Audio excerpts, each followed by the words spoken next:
Hello, faithful viewers. Now, before I start this video project off, let me give you a little heads up. If you see any typos or grammar problems, or if you hear me stutter, I apologize, because I was working very hard on this. With that being said, let's get on with the show, shall we? And also, if you see me skipping a few slides, or if you hear me butchering the thing, I also apologize in advance. Anyways, on with the show. Hello viewers, my name is William Simon, and the class I'm doing this project on is Indigenous Studies 100. Now for this video, I'll be discussing about the indigenous tribe called the Northern Sami, or the Lapps, or simply the Sami. The Sami people are the indigenous tribe that lives in the four countries within the far north, or Northern Europe or Scandinavia, which I will explain later. Their culture consists of using the reindeers for everything, like food, clothing, and travel. They also teach people about their traditions, and they have their ways of storytelling, like their interpretation of how the world was created. The learning outcomes. Throughout the years, the Sami people have been through a lot of events, both good events, like their ancestors resurfacing from the Ice Age, and bad events like the boarding school and the Alta-Kautokeino Conflict. Or, for simplicity's sakes, to prevent me from mispronouncing the word, I'm just going to refer to as the Alta controversy. The Sami have encountered the outsiders. They have been through the events that made up a huge impact on them, and we will see what the Sami people have been up to recently. What I'll be discussing in this video are a few things: the Sami worldview, the impact on the Sami, and the Sami communities of today. Now let's get started. The Sami's worldview. Before we go through the history of the Samis, let's talk about who they are. Like I said before, the Sami people live within the four countries of Northern Europe, which are the four nations of Norway, Sweden, Finland, and Russia. According to the book, The Sami, People of the Sun and Wind, the Sami population have started after the Ice Age, where their first inhabitants settled in a place called the Samis over several thousand years ago. The Sami's beginning, and I organize them all within a timeline. The end of the Ice Age, or 16,000 BC to 9,700 BC, in Scandinavia and Russia, the ice grew to more than 12,000 feet thick as the ice sheets that spread across those regions of Northern Europe. 15,000 BC to 8,000 BC. According to the book, The Sami, People and Human Rights, the Sami ancestors were supposedly settled within the Scandinavian regions. In 8000 BC, the first inhabitants of the Sami have settled. In 98 AD, Roman author Tacitus claimed in his work of written history that he first discovered the Sami people. In the 1600s AD, the reindeer herdings became a prime source of income for the Sami people. The Sami's background. For thousands of years, the ancestors of Sami came from the nomadic people whom have inhabited Northern Europe or Scandinavia. Although there is no census for the tribe as of 2020, there is an estimation of 70,000 to 100,000 Sami people that lived in the four regions of Scandinavia altogether. For Norway, they have 40,000 to 60,000 people. In Sweden, they have 15,000 to 20,000 people. In Finland, they have 6,500 people. And in Russia, they have 2,000 people. The Sami were known for their folk music, yoik, which by many musical authorities they claimed it to be one of Europe's oldest folk music.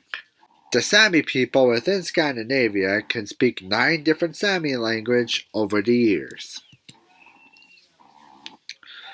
For religion, the Sami believes in many gods, which I'm only going to describe some of them because I don't know how to pronounce any of these, and also because I want to keep the video shorter. So, to make a long story short, one of the Sami gods are the Creator, the Primeval Mother, the God of the Wind, and the Quarterly's Counselors, just to name a few.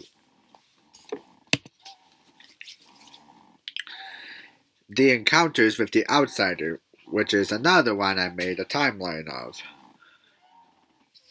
From the 900s to the 1000s, King Alfred the Great of England was visited by a Norwegian chieftain to talk about the reindeer herders whom were trading their fur, feathers, and whale bones to pay the taxes. From the 1200s to the 1300s, the Scandinavians have migrated to the Sami territories. In the 1600s, Sweden was involved in the 30 Years' War, and in the 1700s, the colonialization of the Sami nations, or the Sami lands, have grown so rapidly to the point that the Northern Europe government wanted to divide the Sami lands. Now the next one I'm going to talk about is the impacts of the Samis. Starting in the 1700s, the Sami people have been through many events that have affected their lives for generations. They have lived through their lands being divided by the Northern Europe government.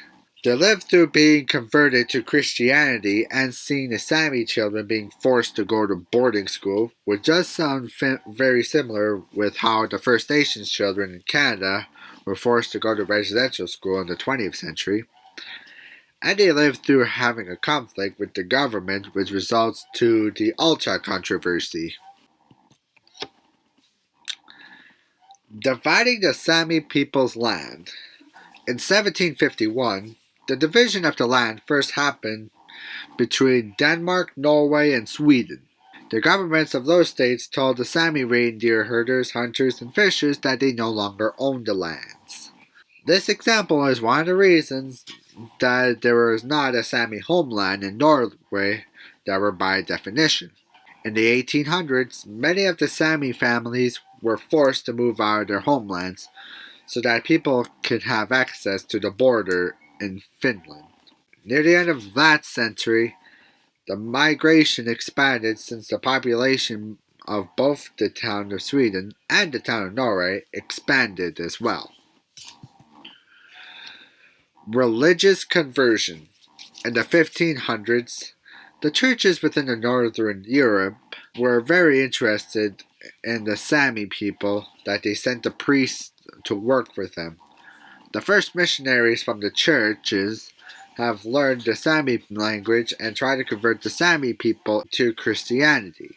In the 1600s, the Northern Europe government created a law where they forced the Sami people to get rid of the drums and their beliefs to attend the church. Most of the Sami people refuses to do so, thus getting them either hunted down to be forced to conform, being murdered, or being burnt alive. This display of the Sami being forced to go to church is the result of the Sami cultures almost being destroyed, since they were forced to burn their sacred drums and were forced to see their sacred sites being destroyed. But the traumatizing moment for the Sami people does not end there, viewers. As we go to the next page of the history here, the Sami boarding school. Along with being interested in converting the Sami people into Christianity, the government was also interested in educating them too. In 1860, they sent instructions to the teacher so that they could teach the Sami how to be good citizens.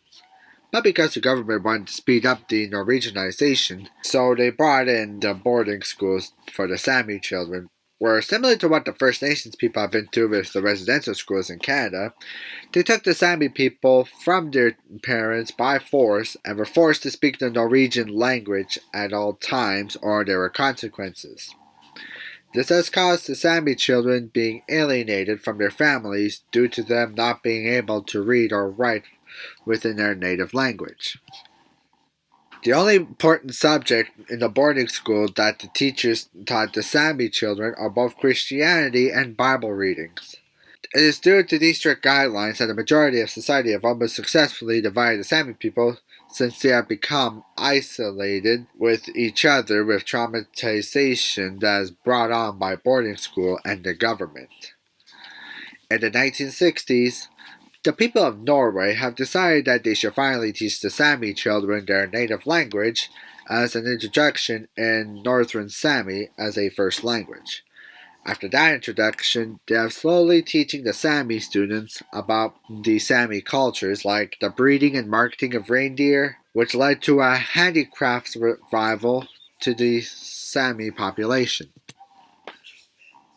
The Alta-Kautokeino Conflict, or as I'm going to refer to as the Alta controversy.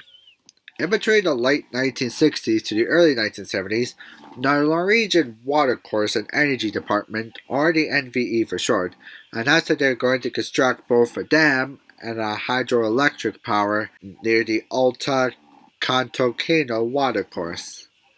This does affect the wildlife due to the power plant ended up taking most of the land from the reindeers. It would also destroy some of their natural resources and affect their livestock as well. There are protests from the Sami people that are concerned about the safety of their people if they have proceeded with making the dam and the power plant, which leads to the creation of the Norwegian Sami Parliament years later. This conflict is referred to as the Alta-Kautokeino Conflict, the Alta Dam Affair, or most commonly, the Alta Controversy.